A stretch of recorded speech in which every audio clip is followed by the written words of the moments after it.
இப்போ இவ்வளோ இஷ்யூஸ் நடக்குது இல்லை மேம், அவங்களுக்கு வந்து இன்ஸ்டன்ட்டாக ஒரு தண்டனை கொடுக்கணும் அப்படின்னா என்ன தண்டனை கொடுக்கலாம்? நான் சொல்றது வந்து நம்ம யூஏல இருக்கிற மாதிரி தான். ஓகே, அப்படி தலை வெட்டிடணும். வெட்டிட்டா அதுக்கப்புறம் ஒன்ஸ் நான் ரோட்ல வச்சு ஒரு இன்னொரு விஷயம் என்னன்னா, இப்போ நீங்க அவன் ஒருத்தங்க போய் நேற்று ஒன்றும் ஒரு இன்சிடென்ட் நடந்துச்சு ஓஎம்ஆர்ல. 55 வயசு ஏஜ் உள்ளவங்க ஷட்டர் ஓப்பன் பண்ணி சொல்லி கேட்டிருக்காங்க. காலையில ஒரு வேலைக்கு வர இடத்துல ஒரு 28 வயசு பையன் வரான். ஷட்டர் ஓப்பன் பண்ணி கொடுத்தவன் உள்ள அவங்களையும் தள்ளி இவனும் போட்டு ஷட்டர் போட்டு மூடிட்டான். என்ன பண்ண சொல்றீங்க? அவங்க பாலியல் தொல்லையா போயிட்டு கம்ப்ளைண்ட் கொடுத்துருக்காங்க. இந்த மாதிரி பாலியல் ரீதியா இது பண்ணியிருக்கான்னு சொல்லிட்டு ஸ்டேஷன்ல கம்ப்ளைண்ட் எடுத்துருக்காங்க. அவன் பேர்ல கம்ப்ளைண்ட் பாத்தீங்கன்னா 2016 இருந்து இந்த பாலியல் ரீதியாவே கம்ப்ளைண்ட் இருக்கு அவன் மேல. அதுதான் சொல்றேன், உள்ள போறான் வெளில வரான், உள்ள போறான் வெளில வரான். ஃபர்ஸ்ட் வாட்டி சொன்னவே அவன் மண்டையை வெட்டி இருந்தா இந்நேரம் முடிஞ்சிருக்குல்ல. ஒருத்தங்க தண்டனை, நம்ம சட்டங்கள் இருக்கு, தண்டனைகளும் இருக்கு.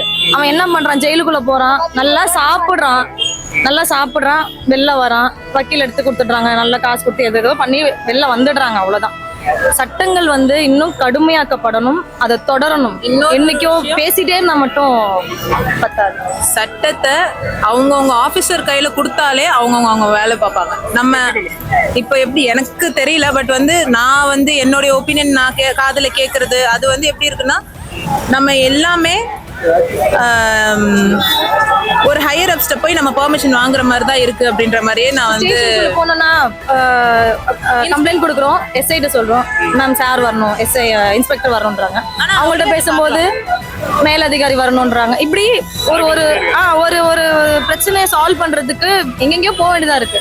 அது டக்குன்னு முடிவெடுக்கிற பவர் வந்து நம்ம கொடுக்கும்போது பவர் இருக்கு. ஆனா அந்த பவருக்கு அவங்க வந்து ஹையர் அப்ஸ் அவங்கள வந்து எப்படி சொல்றது, அது எனக்கு சொல்ல நமக்கு டிஎம்கே ஏடிஎம்கே நம்ம பிரிச்சு பார்க்கும்போது டிஎம்கே ஏடிஎம்கே நம்ம பிரிச்சு பார்க்கும்போது அப்பெல்லாம் சொல்லுவாங்கல்ல, நம்ம ஏடிஎம்கே வந்தா போலீஸ்க்கு பவர் நிறைய இருக்கு அப்படின்னு சொல்லுவாங்கல்ல. அந்த மாதிரி நம்ம அவங்கவுங்க தப்பு பண்றவங்களை கண்டிக்கிறவங்களுக்கு நம்ம அவங்களோட பவர் அவங்க யூஸ் பண்ண விட்டாலே போதும். பவர் கொடுக்கணும்னு அவசியம் இல்லை, அவங்களுக்கு இருக்கிற பவர் அவங்க யூஸ் பண்ணாலே போதும். அது பண்ணா எனக்கு மேபி கொஞ்சம் மாறும்ன்ற நம்பிக்கை எங்களுக்கு இருக்கு.